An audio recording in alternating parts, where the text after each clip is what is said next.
correction du bilan des compétences acquises du cycle 3, partie géométrie. Exercice 1. Observe la figure ci-contre, puis complète les phrases suivantes en utilisant le symbole appartient à. Donc c'est ce symbole-là, donc c'est comme le symbole euro mais avec une seule barre, et n'appartient pas, c'est le même symbole avec une barre.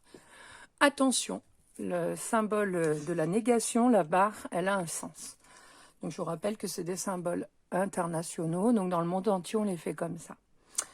Alors, A par rapport à BG entre parenthèses, donc c'est la droite, donc je repère le B et le G, la droite, c'est l'ensemble de tous les points passant par B et G. Est-ce que le point est dessus? Oui, donc on met le symbole appartient à.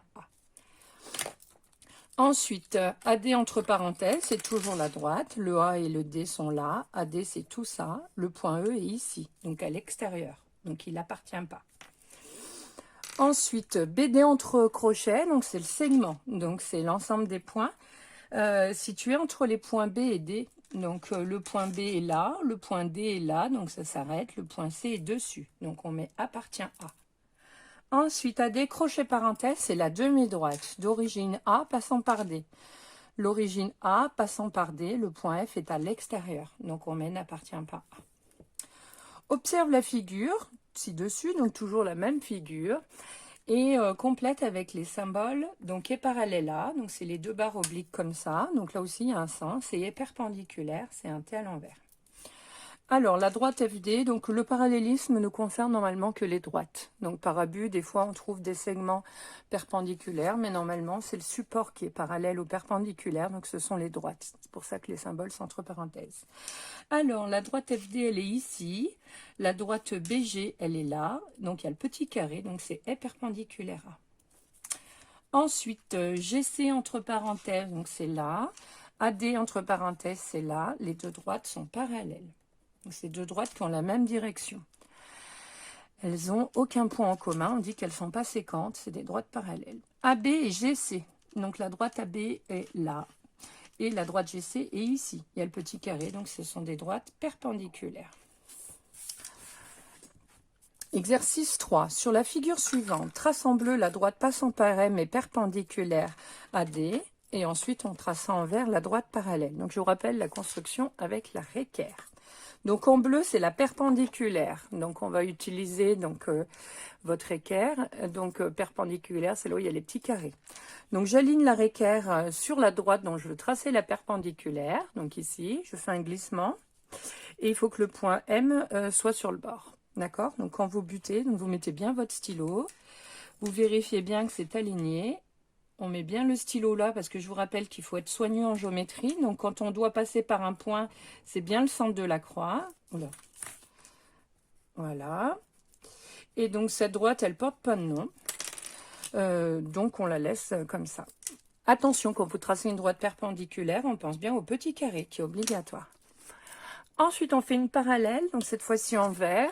Donc là, on va utiliser en fait les graduations ici. Il faut que votre droite coupe les graduations là et là au même endroit. Donc voilà. Donc je place mon stylo vert sur le point N, puisque je vais faire la parallèle. Je bute ma réquère dessus. Et en fait ici, vous voyez, il y a déjà des droites qui sont tracées. Hein. Donc il faut qu'il y ait le même écartement là et là. Il faut que ça coupe aux mêmes graduations. Donc soit vous lisez vraiment les graduations, soit vous débrouillez pour qu'il y ait le même écartement là et là. Attention, ne faut pas hésiter parfois à prolonger la droite pour qu'elle coupe bien aux deux endroits. Donc on prolonge. Donc moi je vous conseille, moi j'utilise des stylos qui s'effacent, hein, mais je vous conseille de le faire au critérium et de repasser en vert après. Et là aussi la précision, bien que ça passe par le point N. Exercice 4. Donc là on doit faire une perspective cavalière. Donc complète le dessin en perspective cavalière d'un parallélépipède rectangle, donc le pavé droit. Alors ici, je vais le faire en stylo bleu parce qu'il s'efface et parce que le critérium, vous risquez de ne pas trop le voir avec la vidéo. Alors ici, nous avons la face avant, c'est donc la seule face avec la face arrière qui a les bonnes dimensions, qui est en vraie grandeur. Donc comme dans le parallélépipède rectangle, toutes les faces sont des rectangles, et bien là j'ai les deux dimensions du rectangle, donc j'ai plus qu'à compter les carreaux pour finir ma face avant. Voilà, donc là je vais utiliser la méthode du cahier à outils. Alors j'insiste sur les traits pour que vous voyez bien. Hein. Voilà. Ensuite, je dois faire les obliques. Donc, les obliques, il y en a une représentée. Donc, ma face avant a 4 sommets. Je dois faire 4 segments parallèles et même longueur et ici. Donc, comme c'est oblique, je vous rappelle que pour vous déplacer sur un quadrillage, on ne part pas en oblique. On se déplace, on fait le déplacement de là pour aller à là, sur l'horizontale et la verticale. Donc là, je compte 1, 2, 3, 4 carreaux vers la droite et je monte de 2. Donc, je répète, d'ici pour aller à là, je fais 1, 2, 3, 4 à droite, je monte de 2. J'aurais pu faire, je monte de 2, je décale de 4 à droite, peu importe. Donc, je vais faire ça à chaque fois. Donc, je pars de ce sommet-là. 1, 2, 3, 4, je monte de 2. J'ai ma deuxième arête, je la vois, donc c'est un trait plein. Donc là aussi, voilà, je la mets bien, je la repasse. Ce sommet-là, 1, 2, 3, 4 à droite, je monte de 2. C'est une arête qu'on voit, donc je la fais en trait plein. Hop là. Dernière arête à partir de ce sommet-là. Par contre, là, c'est une arête qui est à l'intérieur du parallélépipède rectangle, donc c'est en pointillé. 1, 2, 3, 4, je monte de 2. Et donc là, attention, le principe de perspective cavalière, les pointillés sont obligatoires. Maintenant, je dois terminer en faisant la face arrière, qui est le même rectangle, enfin le rectangle de même dimension que la face avant, en reliant en fait mes 4 sommets. Et là aussi, je fais attention aux arêtes que je ne vois pas. Donc ça, c'est un bord, donc je le vois forcément. Donc c'est un trait plein. Ça, c'est un bord, donc je le vois forcément. Donc c'est un trait plein. Et les deux autres arêtes sont à l'intérieur du pavé droit. Donc je ne les vois pas, on les fait en pointillé.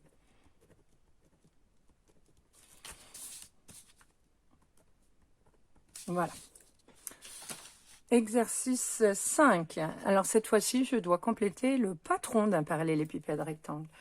Donc je vous rappelle que c'est la figure qui est en 2 dimensions, donc sur la feuille, qui après pliage, découpage et pliage, va vous refaire le solide en 3 dimensions. Donc comme le parallélépipède rectangle est un solide qui a 6 faces qui sont des rectangles, il va falloir que je repère les 6 faces. Et il y a 3 dimensions, la longueur, la largeur et la hauteur. Donc ça correspond à la face avant, en fait, ici. Donc je vais l'assurer juste pour vous voyez bien.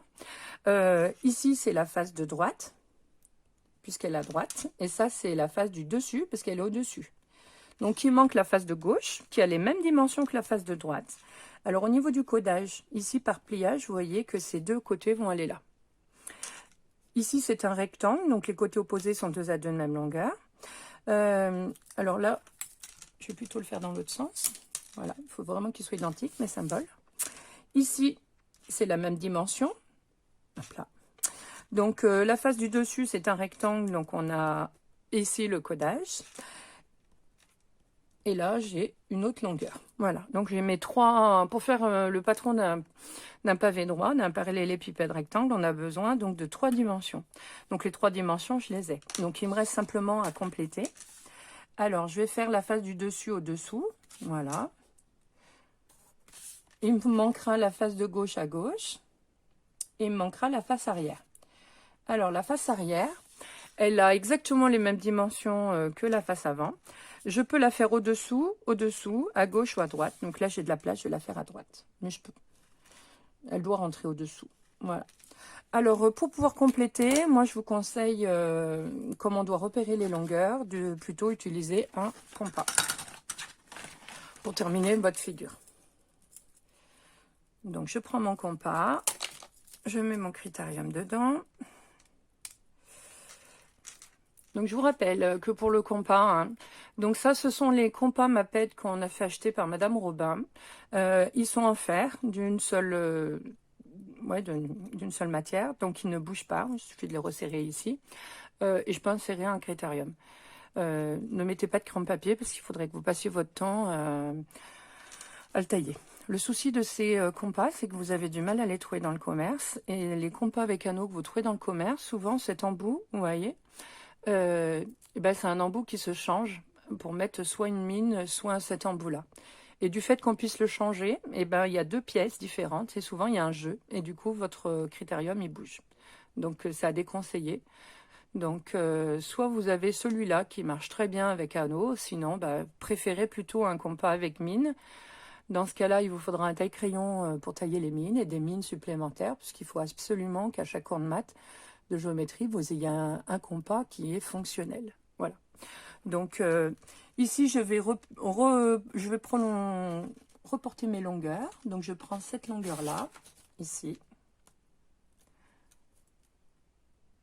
Voilà, qui correspond à un petit trait. Je la fais là. Je n'ai pas besoin de la reprendre, hein. Je vais la retrouver ici aussi. Je vais la retrouver dans la face du dessous, ici. Et là. Donc là, c'est ce qui correspond à la longueur, un petit trait.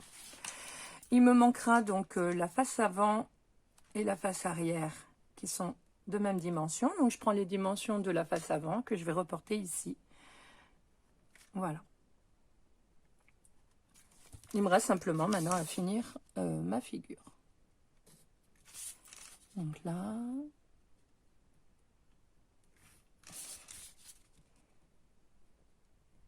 Et là. Donc, je rajoute le codage. Donc là, on a un trait, parce que je vous rappelle que par pliage, ça, voilà, ça va là et là. Un trait. Ici, on a deux traits, parce que par pliage, ça va là. Là, j'ai deux traits. Là, j'ai rond, rond, rond. Ça, on a dit que c'était la face arrière. Ça, c'est dessous. Et ça, c'est gauche. Et ça, c'est la face avant. Alors, je vous remets le titre, c'est simplement pour que ce soit plus facile, que vous fassiez tous la même chose. Donc, la face avant, ici, du dessus au dessus, du dessous, dessous, à gauche, et la face de droite à droite. Et la face arrière, donc je répète, on peut la mettre là, là, là ou là. Voilà. Exercice suivant. Donc, exercice de géométrie. Construis dans le cadre un triangle tif avec TI égale TF et IF. N'oublie pas les figures à main levée. Donc, je vous rappelle qu'en géométrie, toutes les figures, on doit faire une figure à main levée. C'est obligatoire. Alors, je commence par faire la figure à main levée. Donc, je me rends compte que mon triangle, il n'y a rien de spécial. Donc, c'est un triangle quelconque. Donc, je commence par faire un triangle qui est quelconque. Quelconque, ça veut dire que je n'essaye pas de le faire isocèle ni rectangle, ni équilatéral, bien entendu. Ensuite, la méthode pour construire le triangle quelconque, je vous rappelle, donc sur les trois longueurs, on doit mettre la plus grande sur l'horizontale. Donc, le 5 cm est là. J'écris la mesure et je n'oublie pas les unités. Donc, il faut que je fasse la figure pas trop grande pour qu'elle rentre et pas trop petite pour que je puisse quand même, pour que ça soit lisible et que je puisse marquer les lettres et les longueurs. Donc, c'est la longueur TF. Donc, j'écris le T et le F. Je vous rappelle que les sommets, ce sont des lettres obligatoirement majuscules. Donc, il faut que vous appliquiez. Ce n'est pas vous qui choisissez suivant votre type d'écriture.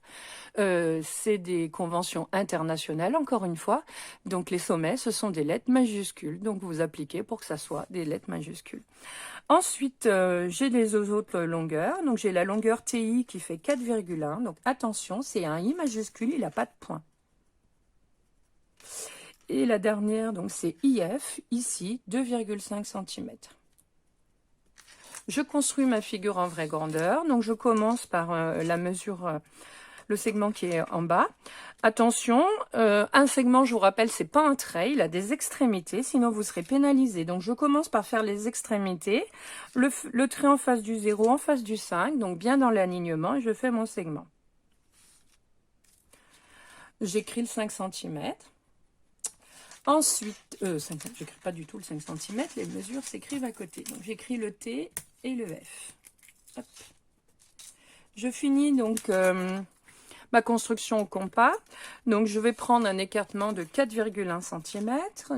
Donc, je mets ma pointe ici. Je vous rappelle, pour plus de précision, qu'il faut tracer sur votre équerre. Parce que parfois, on pense qu'on est au-dessus, mais quand on trace, on se rend compte qu'on est décalé. Donc, il faut bien tracer, puisque c'est les traces après de critérium.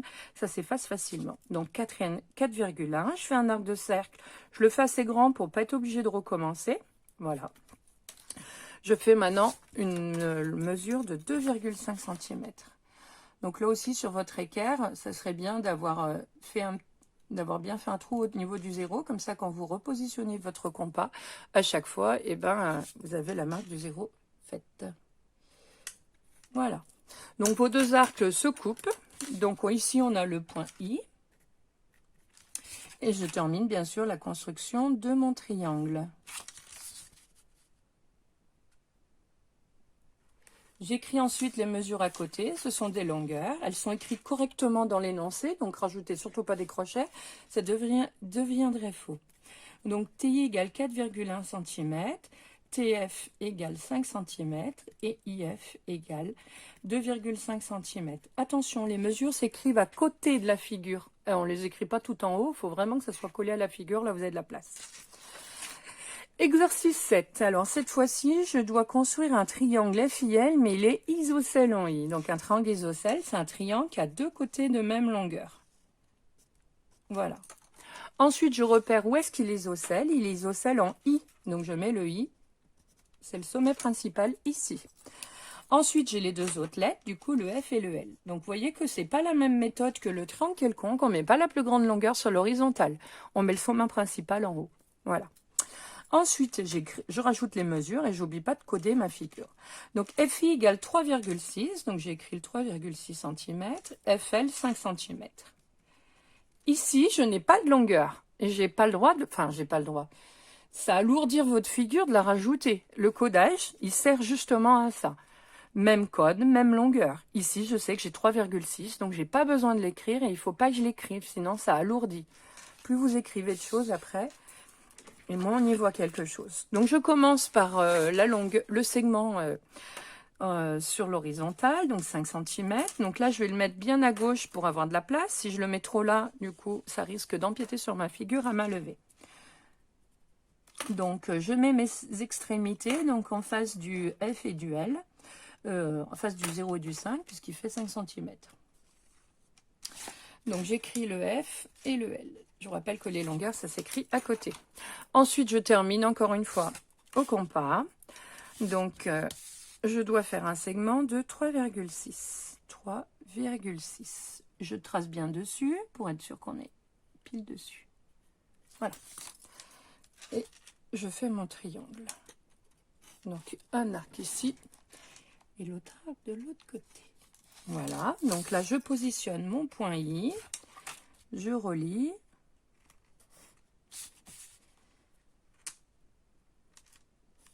Je code et j'écris mes deux longueurs à côté. Alors pourquoi c'est important de coder la figure en vraie grandeur? Puisque plus vous allez grandir, plus vous allez faire des figures compliquées. La figure à main levée, au collège, on vous la rend obligatoire. Il faut savoir qu'après au lycée, on ne fera plus la figure à main levée, on fera directement la figure en vraie grandeur. Donc le codage, il faut forcément le faire apparaître. Puisqu'il y a des propriétés, des longueurs que vous avez besoin pour faire des démonstrations qu'il faut connaître. Donc avec le codage, et ben là par exemple, je sais que ces deux côtés ont la même longueur. Donc si j'en ai besoin dans un exercice, je sais que le IL, il fait 3,6. Allez, exercice suivant, donc complète les égalités suivantes. Alors, ce sont des conversions d'unités. Alors, pour faire des conversions d'unités, eh ben, on va faire le tableau des conversions. Donc, c'est la même chose que je vous ai demandé de faire au brouillon. Donc, on va prendre un brouillon et on va faire notre tableau de conversion.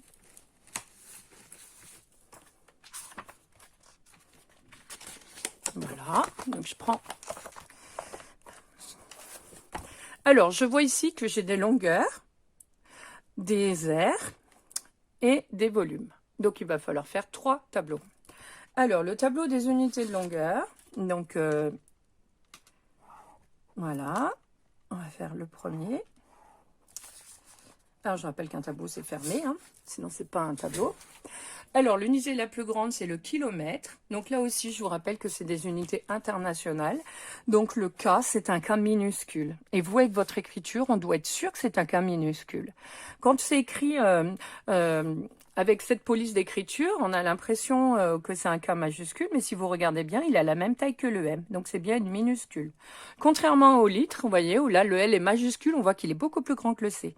Donc faites bien attention, dans les unités de longueur, on n'a que des minuscules. Donc c'est des unités internationales. Si vous mettez un grand K, ça veut dire Kelvin, c'est une unité de température. Donc c'est pas la même chose. Si vous mettez un M majuscule, ça signifie pas mètre, mais méga. Donc ça signifie pas la même chose, donc ça vaut de vous appliquer.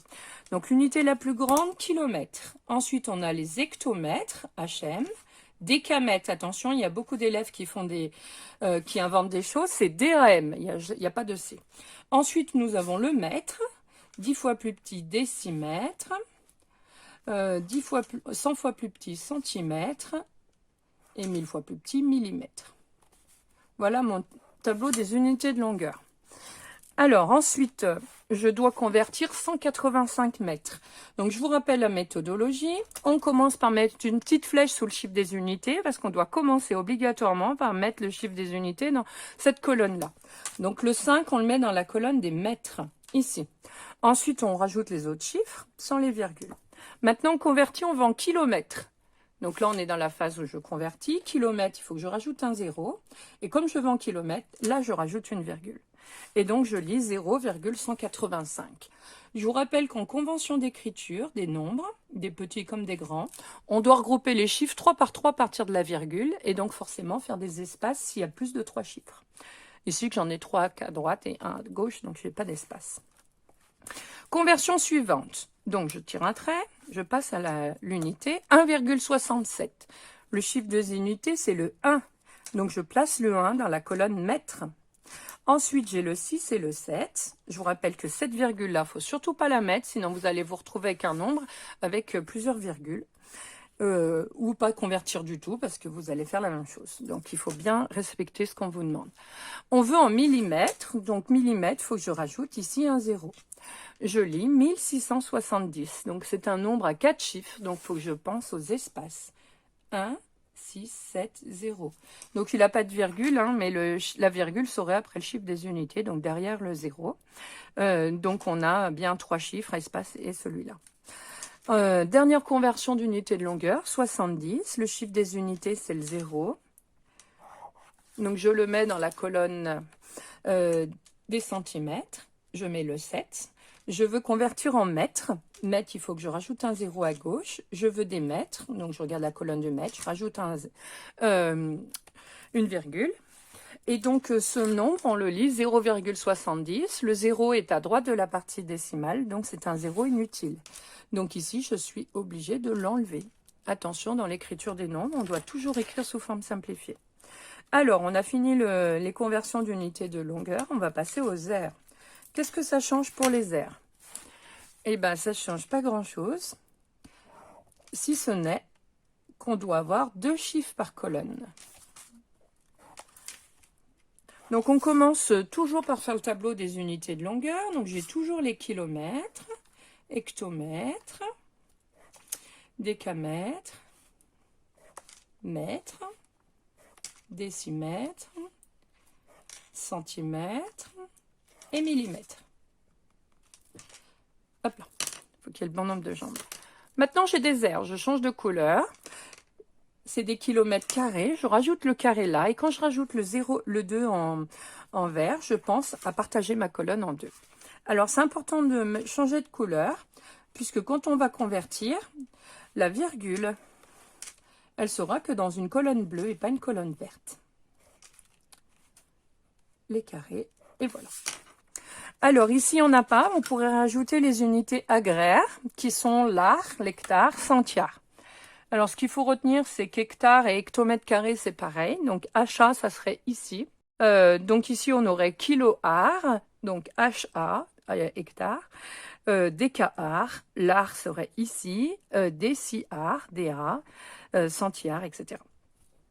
Alors, ici, on n'a pas, donc je ne vais pas les rajouter, ça ne sert à rien. Donc on continue, donc la méthode c'est la même.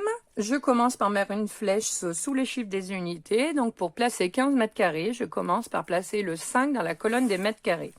Alors les mètres carrés, il y a 2 cases, donc on le place bien dans la case des unités, donc celle à droite dans la colonne des mètres carrés. Je place l'autre chiffre, le 1, on veut convertir en centimètres carrés. Donc il faut que je rajoute des zéros pour arriver jusqu'au chiffre des unités des centimètres carrés. Donc bien arriver jusque là. Je lis du coup, attention, il y a 6 chiffres, donc je dois les regrouper 3 par 3, à partir de la virgule, donc ici des unités. Donc il y a bien 3 zéros, espace et le 150. Donc quand je l'écris, j'écris 150 000 et l'espace est obligatoire. Ensuite, 440 millimètres carrés. Donc je place le 0 dans la colonne des millimètres carrés, ici. Je mets bien ma colonne, hop là. Alors, je dois placer 440. 440. Hop là. Voilà.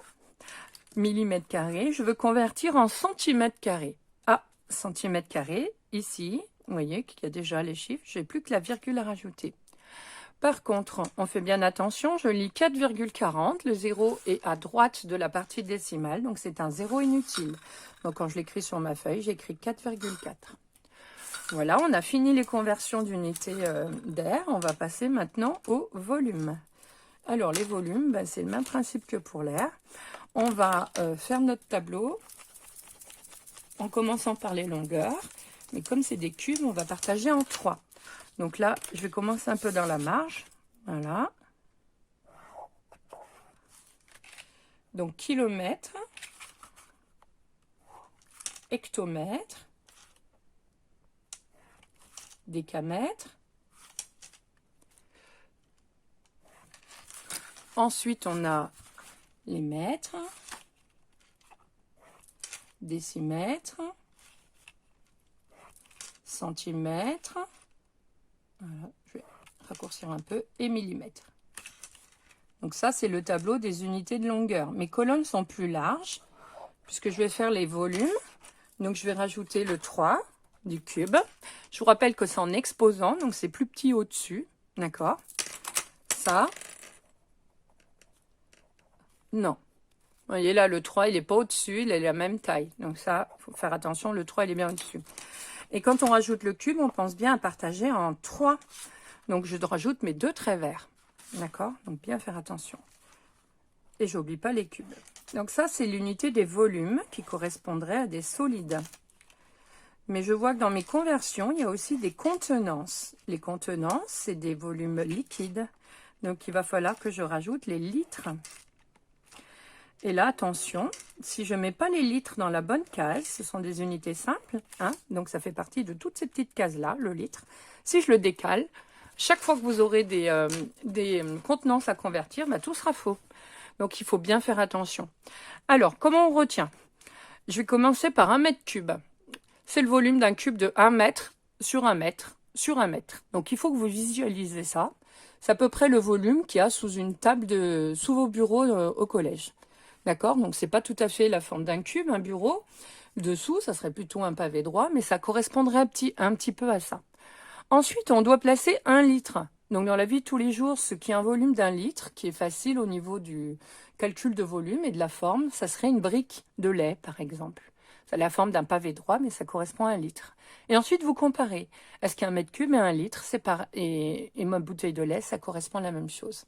Et on se rend bien compte que sous le bureau, on peut mettre beaucoup plus qu'une seule briquet de lait. Donc, ça ne correspond pas. Ensuite, on pourrait essayer ça. Alors, je vais vous montrer, voilà.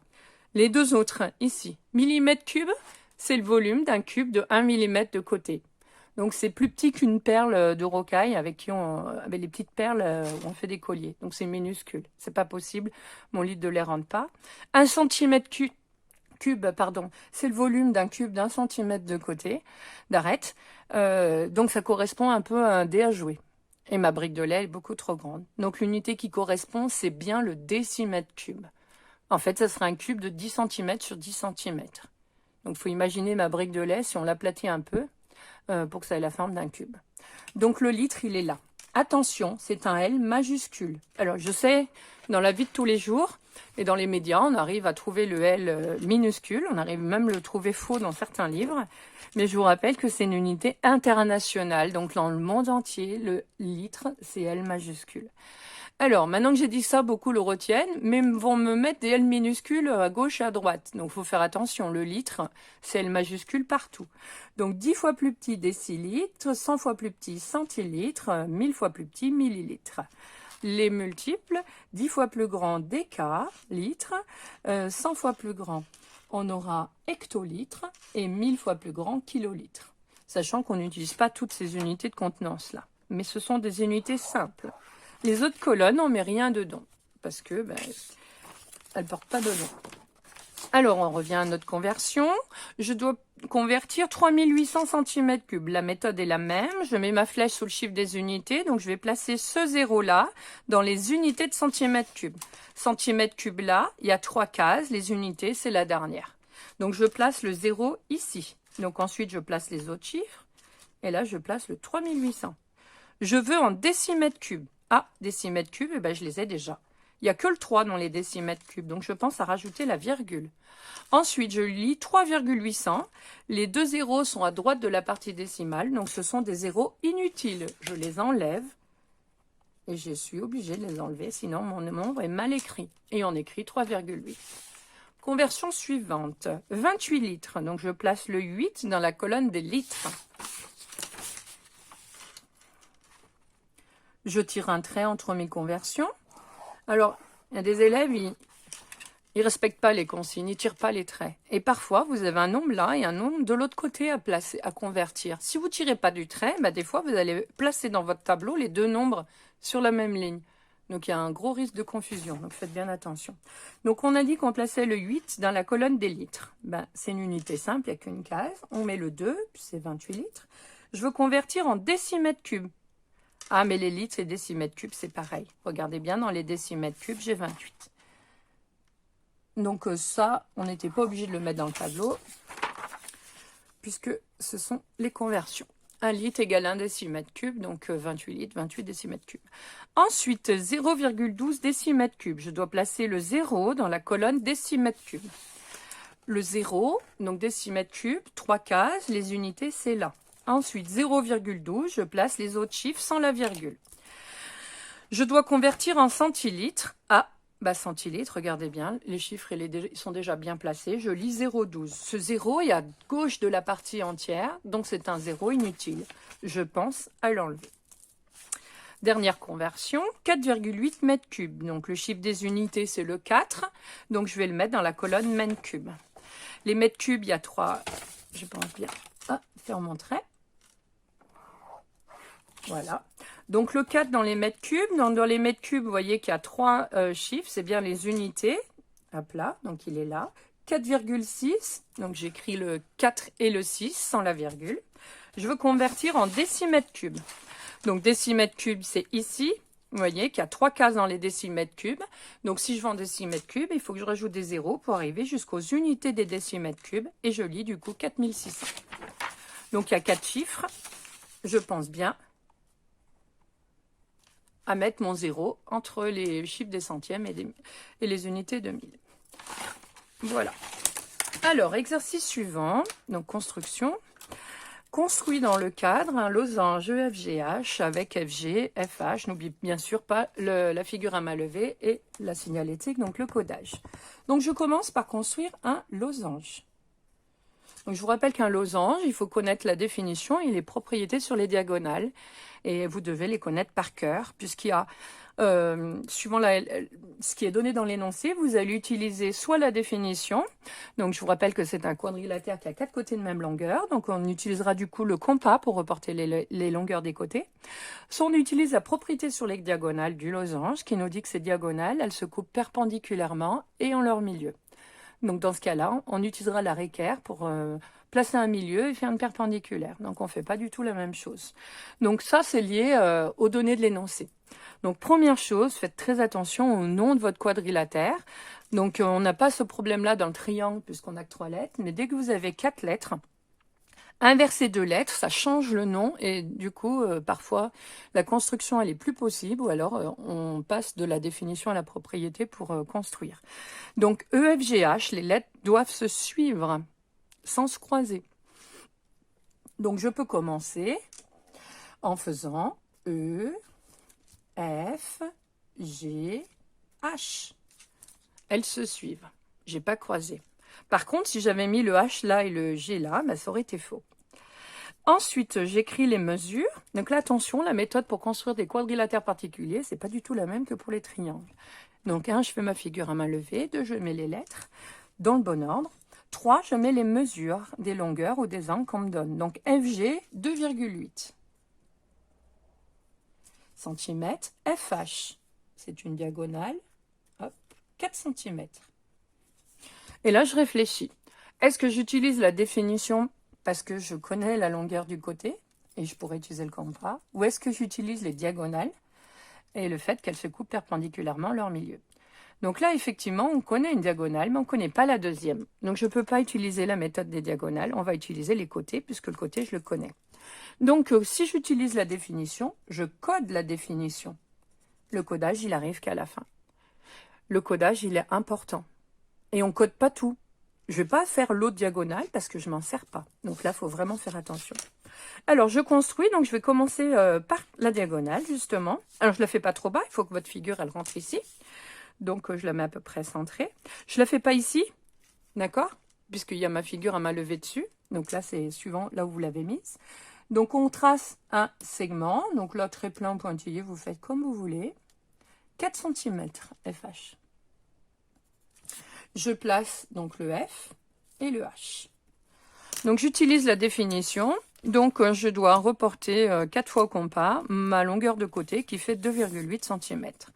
Donc, je prends ma réquerre, mon compas, 2,8 cm. Je trace bien dessus pour être sûr qu'on est sur le 2,8 et pas décalé. Voilà. Et je reporte 4 fois. Donc, je mets bien ma pointe en F, un arc au-dessus, un arc au-dessous, et je mets ma pointe en H. Un au-dessus, un au-dessous. Il se coupe, j'ai plus qu'à relier. Donc là aussi, quand vous reliez, vous appliquez. N'oubliez pas à la fin de rajouter les longueurs à côté de votre figure, le codage et bien sûr tous les noms des sommets. Parce qu'il y a des élèves qui oublient de mettre le nom des sommets. Alors je sais bien que la figure à main levée est là, mais il faut y penser. Donc là, on a le G et le E. On ne tourne pas la figure. Je vous rappelle que votre figure à main levée, c'est votre modèle. Donc si vous faites modèle dans un certain ordre, vous n'avez pas le droit de la tourner pour la faire. Dans ce cas-là, il faut juste être cohérent. Les longueurs, il y en avait deux. On les écrit à côté. On a FG égale 2,8 cm et FH égale 4 cm. Exercice 10. Je dois construire un triangle MNP. Il n'a rien de particulier, donc il est quelconque. Donc je construis un triangle. Ensuite, on me donne deux longueurs, un angle. Sur ces deux longueurs, je mets la plus grande sur l'horizontale. Donc entre 3,6 et 5,5, c'est le 5,5 que je vais mettre en bas. C'est la longueur PM, j'écris le P, j'écris le M. L'autre lettre, c'est le N, donc je l'écris, je le rajoute. Je rajoute l'autre longueur, donc c'est MN, donc 3,6, je le mets là. Qu'est-ce que je connais d'autre? Je connais une mesure d'angle, PMN, donc je vous rappelle au niveau des angles. Le sommet de l'angle, c'est la lettre du milieu. Donc je mets mon petit arc de cercle ici en face du M et j'écris le 55 degrés. Je vous rappelle qu'une mesure d'angle, je ne l'écris absolument pas à l'extérieur de la figure. Donc ça serait une figure fausse qui est mal faite. Donc vous serez pénalisé. Une mesure d'angle, ça s'écrit à l'intérieur. Donc, il ne faut pas la faire trop petite, votre figure à main levée, pour qu'on puisse lire et la mesure d'angle et les unités. Donc, je commence par ma longueur 5,5. Donc, je mets le 0, le 5,5. Là aussi, faites attention, des erreurs d'étourderie. Il y en a qui lisent le 5 et qui vont mettre là. Mais ici, c'est entre 4 et 5, donc je n'ai pas 5,5, j'ai 4,5. Donc, j'écris le P et j'écris le M. Maintenant, je dois faire une mesure d'angle. Donc, je vous rappelle qu'on utilise le rapporteur circulaire. On doit vérifier trois choses. La croix, le rayon, les flèches. La croix, le centre de votre rapporteur, c'est le sommet de l'angle. Donc, on va le mettre en M. Ensuite, le rayon, il doit être aligné avec un côté de l'angle. Donc là, on pourrait croire que c'est aligné. Voilà. Mais il faut être dessus, en fait. Donc ici, ça ne correspond pas. Là, on est juste aligné. Or, ce rayon, il doit être sur le côté de l'angle. Donc, je le retourne. Je le retourne. Donc là, j'ai bien la croix et le rayon. Si je l'avais juste décalé, d'accord? Ici, ça serait bon aussi. Mais la troisième consigne, c'est les flèches. Vous voyez que les flèches sont vers le bas. Or, je ne vais pas construire mon deuxième côté d'angle en bas. Par rapport à ma figure, il faudrait que je le fasse au-dessus. Donc, il faut bien que je mette les flèches au-dessus. Voilà. Ensuite, je dois lire un angle de 55 degrés. Donc, je lis par transparence. Voilà. Donc, j'aligne bien la croix. Je vérifie que c'est bien aligné avec le 0. 10, 20, 30, 40, 50, 55, il est là. Je mets un trait dans le même sens que les graduations. Il y avait une autre méthode, en fait. Donc, je vous la montre quand même. Donc, si j'aligne ma croix et mon rayon sur le côté de l'angle, les flèches sont à l'envers, je peux simplement faire pivoter.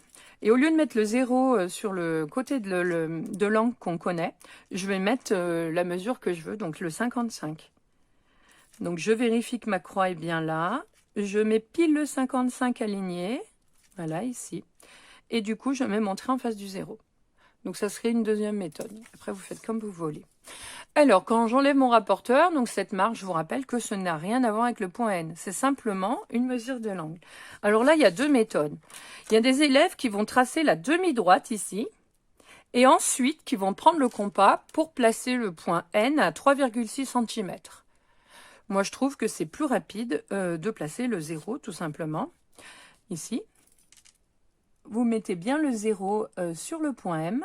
Donc là, c'est pareil, on met son critérium dessus, on met l'arc équerre ensuite pour qu'on soit bien aligné. Vous alignez le bord de votre équerre avec la marque, ici, voilà. Et par contre, on trace un segment de la bonne longueur. Ici, c'est 3,6. Donc, je repère où est le 3,6, là. Je fais bien mon extrémité, 3,6, et ensuite, je trace. Donc, ça, c'est le point N, et je finis mon triangle. Attention, on doit voir cette marque, puisque c'est une extrémité, ou alors une trace de compas. Mais en tout cas, il doit y avoir une marque. Je finis par repérer l'angle que j'ai tracé et j'écris les mesures à côté. Donc là, j'ai une longueur, la deuxième longueur et la mesure qui est écrite. Voilà. Exercice 11, qui est sur les angles aussi. Colorie l'angle BAD. Donc, colorier, c'est mettre de la couleur. BAD. BAD. Alors, je vous rappelle qu'un angle, c'est la partie du plan qui est comprise entre deux demi-droites de même origine. L'origine en commun, s'appelle le sommet de l'angle. Donc, ça correspond à la lettre du milieu ici. Donc, le A. Donc, l'angle BAD, c'est celui-là. Voilà. Colorier. Je l'ai mis en couleur. Mesure l'angle BAD. Donc là, il faut mon rapporteur. Donc, je vous rappelle, trois choses. La croix, le rayon, la flèche. Donc, le sommet, on a dit que c'est le point A. Je mets ma croix sur le A. Le rayon, ici, je vais l'aligner avec un des côtés. Les flèches sont dans le bon sens. J'ai plus qu'à lire. Alors ici, je me rends compte que c'est pas très précis, vous voyez. Donc, je vais prolonger. Donc là, quand je prolonge, je m'applique. Parce que si vous n'êtes pas vraiment dans le prolongement, ça ne va pas couper. Alors, je recommence, je mets bien ma croix sur le sommet, j'aligne mon rayon avec un des côtés de l'angle, les flèches sont dans le bon sens et là je lis. Je suis entre 60 et 70 et c'est pilant avec le 2. Donc la mesure c'est 62 et je mets bien degrés. Nomme les deux angles marqués. Alors, je vois qu'il y a deux angles marqués ici. Nommer, ça veut dire donner leur nom. Alors, ici, le sommet, il est en C. Et l'angle, je peux le nommer DCB. J'oublie pas le chapeau. Si j'oublie le chapeau, c'est faux. Vous avez nommé un triangle. Et c'est pas pareil, on vous demande de nommer un angle. Alors, cet angle, je peux aussi le nommer UCB. Attention, le U, c'est une minuscule. Ça correspond à une direction, vous voyez, là c'est un point, là c'est une direction. UCB, donc grand C, grand B, ça c'est des sommets, voilà. Ou alors UC jusqu'à Z, attention c'est un petit Z, on le voit pas bien mais c'est un Z minuscule, ça correspond à une direction. UC, Z. J'ai la même chose dans l'autre sens. Je peux commencer par le Z, le C, le U, ou le B, le C, le U. Deuxième angle ici. Donc le sommet c'est B. Donc là il n'y a qu'une manière, enfin deux manières si j'inverse les lettres. Y, B, Z. Y c'est un minuscule, B majuscule, Z minuscule. Et l'autre ça serait d'inverser les lettres. Z, B, Y. Voilà. Exercice suivant. Construis le symétrique du triangle CDE par rapport à la droite D. N'oublie pas la signalétique. Donc, donc là, il y a deux méthodes possibles. Donc, comme il y a deux méthodes, on va le faire de deux manières différentes. Première méthode, je vais faire la méthode qui est recommandée. Celle qui est la plus rapide et la plus précise, c'est la méthode... pour la symétrie, elles sont à peu près équivalentes. Donc, c'est la définition. Alors, la définition de la symétrie axiale, donc le symétrique du point E, je l'appellerai E', c'est le point E', tel que la droite D soit la médiatrice de E'. Donc, il faut connaître la définition de la médiatrice. Donc, c'est la droite qui va couper perpendiculairement le segment à son milieu. Donc, perpendiculairement, ça veut dire que je vais faire des perpendiculaires. Et ensuite, en son milieu, il va falloir que je reporte des longueurs. Il y a des longueurs égales. Donc, pour aller plus vite, moi, je vous conseille de placer l'axe face à vous. Et on va faire d'abord les perpendiculaires. Donc, comme je dois construire le symétrique d'un triangle, il y a 3 sommets, donc j'ai 3 perpendiculaires à faire. Donc là, je m'applique, je mets ma équerre bien alignée, le 0 ici et le 10. Je dois bien passer par chacun des points. Voilà, et je fais des perpendiculaires, attention. Les traits de construction sont en pointillés. Alors là, je ne vais pas plus loin parce que le point E', si je reporte la longueur, il va être là. Ça ne sert à rien de faire des pointillés jusque là. Ensuite, je vais faire par rapport au point C. Voilà, je place bien le centre de la croix. Donc là, il faut que je les fasse un peu plus grandes, mes pointillés, parce que le point C va être plus à droite. Et le point D, alors je vais éviter de faire ça, parce que vous voyez que j'ai plus de droite là pour aligner. Donc je vais basculer ma équerre dans l'autre sens, pour avoir le maximum d'alignement. Donc le 0, le point, et je dois bien placer par le centre.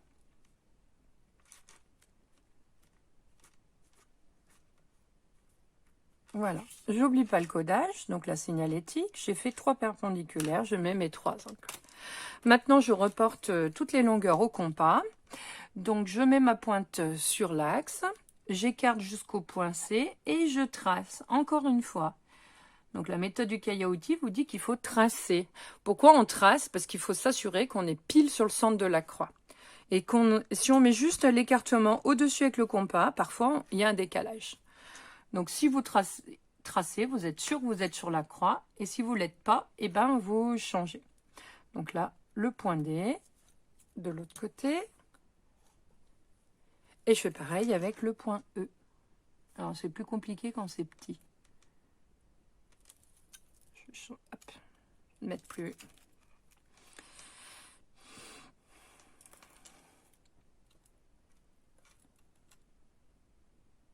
Voilà. Et de l'autre côté. Qu'est-ce qu'il reste à faire? Il reste à finir ma figure, à coder. Donc, on a les points ici, là et là. J'oublie pas les noms. Donc, le point E, son symétrique, je vous rappelle, ça ne peut pas s'appeler le point E, sinon sur votre figure, il y a 2 points E. Donc, on rajoute un petit prime. Le point C, ça sera C' et le point D, ça sera D'. Il me reste le codage de la figure. Donc, on indique la définition du point E' et le symétrique du point E par rapport à la droite D lorsque la droite D est la médiatrice du segment EE'. Donc, je dois coder les milieux. Attention, cette longueur n'est pas égale à celle-là, donc je dois mettre un deuxième code pour le deuxième segment et un troisième code pour l'autre. Voilà. Deuxième méthode. Donc, cette fois-ci, on va faire la méthode qui utilise le compas. Donc, cette méthode utilise le fait qu'on va construire des losanges. Enfin, un losange. Et que le losange a ces diagonales qui se coupent perpendiculairement à leur milieu. Donc, ce sont des axes de symétrie. Donc, on va se débrouiller pour que la droite D soit un axe de symétrie. Donc, le losange, il a 4 côtés de même longueur. Donc, on va faire en fait 4 arcs de cercle de même longueur à partir de chacun des sommets. Alors, je prends un écartement quelconque, parce que là, le losange, on met la taille qu'on veut. Il faut juste que ça rentre. On peut prolonger la droite D si on veut. Donc, je vais couper avec le même écartement à 2 endroits. Je remets ma pointe sur les 2 points d'intersection et je refais 3e arc de cercle et le 4e ici.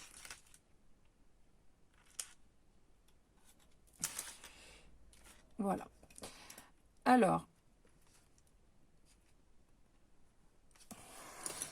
Alors le losange, il serait ici. Alors, je ne vais pas le tracer puisqu'il ne sert à rien. Moi, ce que je veux, c'est placer le point E'. Le seul souci de cette méthode, c'est qu'on ne voit pas que le point E' est le symétrique du point E. Donc, vous êtes obligé à la fin de rajouter les pointillés pour signifier que c'est bien la symétrie axiale que vous avez fait. Donc, rajouter le codage. Puisque je rappelle, la seule définition, c'est que le point E' est le symétrique du point E lorsque la droite D est la médiatrice du segment EE'. Donc, on doit avoir le codage d'une médiatrice, même si on n'utilise pas la médiatrice.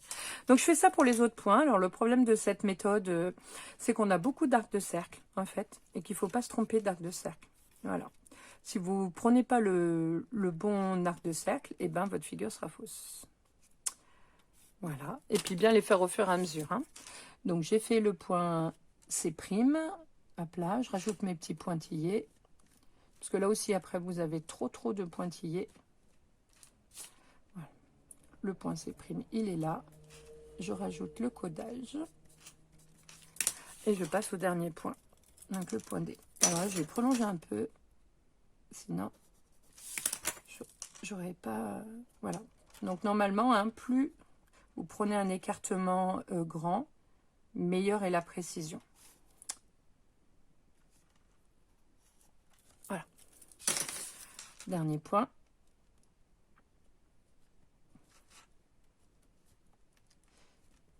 Donc ça, c'est le point des primes. Je rajoute le codage. Et je finis par construire le symétrique qu'on me demande. Hein, parce qu'on me demandait de construire le symétrique d'un triangle. Il ne faut pas que j'oublie de casser le triangle. Voilà. Donc cette méthode, elle utilise essentiellement le compas. Et la réquerre, elle sert juste à rajouter les pointillés à la fin. Alors, dernier exercice. Donc c'est la médiatrice. Donc là aussi, on a les deux méthodes. Donc la méthode conseillée, c'est la méthode au compas. C'est plus précis et plus rapide. Donc, je prends un écartement quelconque, je mets ma pointe sur une des extrémités du segment, donc je veux la médiatrice, et je vais faire un arc de cercle au-dessus, un arc de cercle au-dessous. Je garde le même écartement, donc là je fais attention à ne pas décaler. Je pique cette fois-ci en N, et je fais un arc de cercle au-dessus et au-dessous. J'ai mes deux points, je fais attention. Je dois me rappeler de la définition de la médiatrice d'un segment. C'est la droite qui coupe perpendiculairement le segment en son milieu. C'est une droite, donc je ne vais pas relier les deux points ici, sinon j'aurais tracé qu'un segment. Donc je pense bien à bien vérifier que ma réquerre n'a pas bougé. Je trace une droite. Donc là aussi, le problème, c'est qu'on n'utilise pas la définition, mais pour justifier le fait qu'on a bien construit une médiatrice, vous êtes obligé de rajouter le codage à la fin. Donc c'est bien la droite qui coupe perpendiculairement le segment son milieu, même si on n'a pas fait de perpendiculaire et pas de milieu. Il faut que quand on voit votre figure, on sache que vous avez bien construit une médiatrice. Deuxième méthode, c'est celle qui utilise la définition. Donc la définition, c'est la droite qui coupe perpendiculairement le segment son milieu. Donc, premièrement, il va falloir que je place un milieu, donc sans compas, parce que sinon ça revient à faire l'autre. Donc je dois mesurer. Et donc, attention, beaucoup d'élèves font mal cette méthode. Et moi, je vais vous imposer de la faire comme il faut. Donc, je ne vous impose pas la méthode que vous voulez pour la médiatrice. Par contre, si on choisit une méthode, on la fait comme il faut. Je dois mesurer et je vais vous imposer d'écrire la mesure. Donc là, je lis une graduation avant le 3, donc 2,9. Pourquoi je vous demande de l'écrire? C'est parce que vous ne pouvez pas tout retenir dans votre tête. D'accord? Votre mémoire de travail, c'est une mémoire à court terme qui est très limitée. Donc là, il va falloir mesurer, faire un milieu, donc c'est-à-dire qu'il va falloir faire une division par 2. Et donc, ça fait trop de choses à retenir. Donc, vous risquez de faire des erreurs d'étourderie, et ce qui est dommage, si vous savez calculer correctement. Donc, autant l'écrire, et du coup, vous n'avez pas besoin de le retenir dans votre mémoire de travail. C'est écrit, donc vous pouvez utiliser le nombre. Maintenant, on doit diviser par 2. Donc, on l'écrit, on fait la division par 2. 9 est impair, donc je pense à rajouter un 0 inutile, un 0 à droite de la partie entière pour que ce soit plus facile. Je vais prendre la moitié de 2 et de 90. Et là, j'ai plus de difficulté. La moitié de 2, c'est 1. La moitié de 90, c'est 45. Donc, je vais mesurer 1,45. Alors, vous me direz, mais il n'y a pas des centièmes de centimètres. Mais 1,45, je repère où est le 1,4, le 0,5. 1,45, c'est pile entre. Donc là, j'ai repéré mon milieu. Je vais y arriver. Voilà. Donc, si j'ai fait un milieu, je code le milieu. Maintenant, il me reste à faire la perpendiculaire qui passe par ce milieu. Donc, j'utilise la réquerre. Alors, vous alignez le 0 ou le 10, vous faites comme vous voulez. Vous alignez bien ici pour utiliser la perpendiculaire, donc la méthode de construction à la réquerre. Voilà. J'oublie pas de rajouter l'angle droit. Donc, cette médiatrice, elle porte pas de nom, donc on met pas de nom. Par contre, vous voyez, cette méthode, ça, je le veux. Pour que je vois d'où, si c'est pas très précis, d'où vient cette erreur. Souvent, il y a des élèves, ils le font à l'arrache. Ils placent le milieu à vue d'œil. Donc, ils n'ont pas du tout mesuré, ils n'ont pas fait une moitié. Et la perpendiculaire, ils le font à vue d'œil aussi. Donc c'est bien de savoir à quoi ça ressemble à peu près une perpendiculaire, mais la méthode, faut être précise en géométrie. Voilà, donc la correction de cette première partie sur la géométrie est terminée.